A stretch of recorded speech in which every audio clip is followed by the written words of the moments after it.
Good afternoon, Year 9. Welcome to another lesson on Much Ado About Nothing. I hope you're enjoying it. It's Benedick's turn to get tricked this time, but before we get on to that, I want you to make a list of the things that you know so far about Hero. She hasn't had a great deal to say, but we've had a lot. She's been quite sort of pivotal in a lot of the action. So make a little list there for 5 minutes of what we know about her. Okay, she's Leonato's daughter and Beatrice's cousin. She's quiet around men. She has agreed to marry Claudio. She is short. Well, that's according to Benedick anyway, whose judgment's not entirely trustworthy in these situations. She is sweet and beautiful, according to Claudio. She is seen as worthy by Don Pedro, perhaps because she is Leonato's only daughter and therefore his heir. Hopefully you've got all of those, or most of them. On to the next slide now. Our learning objective today is we're going to look at Act 3, Scene 1, the second gulling scene. Gulling is just another word for tricking. If you use that in an exam, you'll get extra, well, I don't know about points, but you'll get extra credibility for using that word. And your title is Act 3, Scene 1, the second gulling scene. And you've got the title in. You're going to need today a copy of the extract from Act 3, Scene 1, which I will put on the on Classcharts for you. Access to YouTube, and you can see a scene summary there, as usual, on the clip there, on the link there, and some different coloured pens and highlighters. Okay, there's the link to the clip that we need to look at from Act 3, Scene 1. Beatrice overhears. Start from 1 minute 14 in. When you've listened to it, watched it rather, write your first impressions about this scene. What is Hero like, and how does Beatrice change? Because the power is slightly, well, markedly different in this scene between Beatrice and Hero. So just write your first impressions down there, a little paragraph. That'll take you 10 minutes, then on to the next slide. Now here is the first part of the scene where Hero speaks in any length for the first time in the play. So I'll read it. Hero: Good Margaret, run thee to the parlour. Thou shalt find there thou shalt find my cousin Beatrice proposing with the Prince and Claudio. Whisper her ear and tell her I and Ursula walked in the orchard, and our whole discourse is all of her. Say that thou overheardst us, and bid her steal into the pleached bower, where honeysuckles, ripened by the sun, forbid the sun to enter, like favourites made proud by princes that advance their pride against that power that bred it. There will she hide her. Listen to our propose. This is thy office. Bear thee well in it, and leave us alone. Margaret: I'll make her come, I warrant you, presently. Exit Margaret. Hero: Now, Ursula, when Beatrice doth come, as we do trace this alley up and down, our talk must be only of Benedick. When I do name him, let it be thy part to praise him more than ever man did merit. My talk to thee must be how Benedick is sick in love with Beatrice. Of this matter is little Cupid's crafty arrow made, that only wounds by hearsay. Enter Beatrice behind. Now begin, for look where Beatrice like a lapwing runs close by the ground to hear our conference. I love that image at the end of that. Beatrice like a lapwing runs close by the ground. You know those birds that swoop, they fly about 6 inches off the ground. So read the first part of the scene as we've just done. How is Hero presented here? That's 5 minutes for that. And hopefully you've got something like this. Hero presents herself as being in charge. She speaks at length and gives instructions to her maids in the imperative. Run thee, tell her, say that, look where, etc. She also presents herself as the mastermind of this plot. Talk only of Benedick and praise him. Say he is in love with Beatrice.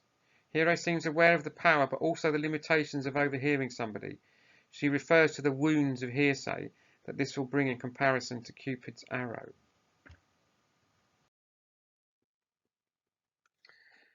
Right, you've probably heard of reverse psychology. It's something that people use on children. I'm trying to think of an example. I'd love you to have all these sweets, and then just because the children are contrary, they don't take them. But reverse psychology is a technique involving the assertion of a belief or behaviour that is opposite to the one desired, with the expectation that this approach will encourage the subject of the persuasion to do what actually is desired. This technique relies on the psychological phenomenon of reactance, in which a person has a negative emotional reaction to being persuaded and thus chooses the option which is being advocated against. So don't worry too much about that. What that means is that Beatrice is all the time they try and convince her that Benedick is the man for her. You know, she's contrary. She goes the other way and thinks he's an idiot. So they're having to play this trick on her, where they're making her think that Benedick's in love with her. In this scene, we see the ladies take the tack of reverse psychology to convince Beatrice to be with Benedick. They describe some of Beatrice's traits, which she might be aware of but would not like to hear about herself, to suggest that Benedick is better off without her. Write down at least one example of how the ladies use reverse psychology to trick Beatrice. So what you're looking for essentially is moments where they criticise some of Beatrice's character traits. And there we are, look on the left there. She is too disdainful, she's proud, she's valuing her own wit highly, and so on. I won't read them all out. And there's all, so that's reverse psychology. And on the right there, you've got Benedick. They're saying all the lovely things about him, so she is ultimately convinced that he's the right person for her.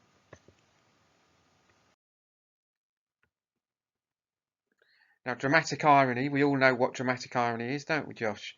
Where the audience knows something the characters don't.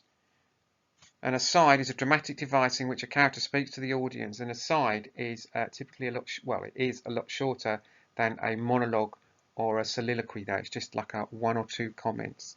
Just as in Act 2, Scene 3, the other gulling scene, the one we did before, asides are used to create dramatic irony and comedy. So write down at least one example of how dramatic irony is created in this scene through asides.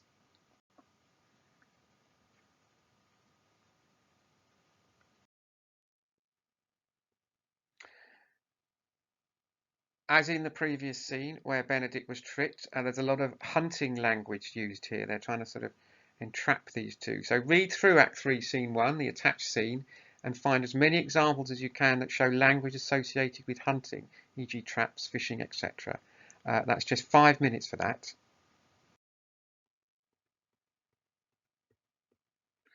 Right. Just as in the previous scene where Benedick was tricked, Beatrice is left alone on the stage here. We have a soliloquy. Explore how Beatrice presents her feelings here. So she's on the stage delivering this soliloquy. What fire is in mine ears? Can this be true? Stand I condemned for pride and scorn so much? Contempt, farewell, and maiden pride adieu. No glory lives behind the back of such. And, Benedick, love on. I will requite thee, taming my wild heart to thy loving hand. If thou dost love, my kindness shall incite thee to bind our loves up in a holy band. For others say thou dost deserve, and I believe it better than reporting thee. So you can see the annotations there.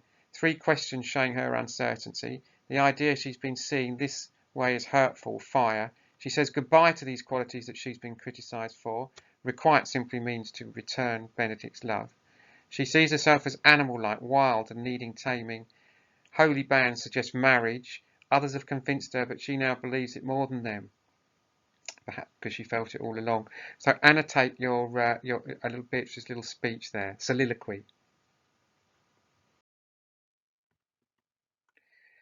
Now these two sets of scenes, the gulling scenes, where Benedick first of all is tricked and then Beatrice is tricked, as I've already said, they are the gulling scenes. So I want you to write down as many similarities as you can between the scenes. Don't overanalyze it. Just you know, as many as you can do in 5 minutes. You know, they both have Beatrice and Benedick delivering soliloquies at the end. They both have other people manipulating them. So just as many things as you can in 5 minutes, and then move on. It's important that you don't spend ages on that. Now here's the task I would like you to do, obviously, and to upload onto Classcharts. I want you to write a profile for Hero. You could draw a picture and label it with as much detail as you can think of, if you want to. That would be nice to see. You can use evidence from at least 2 scenes and consider how Hero is presented differently depending on who she is with. Obviously, there have been scenes earlier in the play when she's been kind of the focus of conversation, and yet she said absolutely nothing. That's not the case in this scene. So you need to write a character profile for Hero.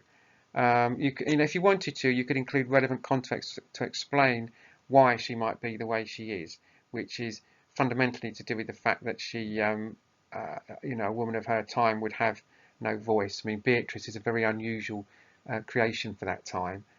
Hero is much more like women, certainly of that class, would be. So that's 10 minutes on that. That's the thing that I'd like to see. The work I've been receiving has been fantastic, so keep it up, everybody. Except for yours, Amelia. No, your work's great, but I can never open it, so I don't know quite why that is. Perhaps you could send it to me on email. I've actually emailed you about that. Anyway, there you are. I'll speak to you next time. Thanks, Year 10. Year 9, excuse me, Year 9.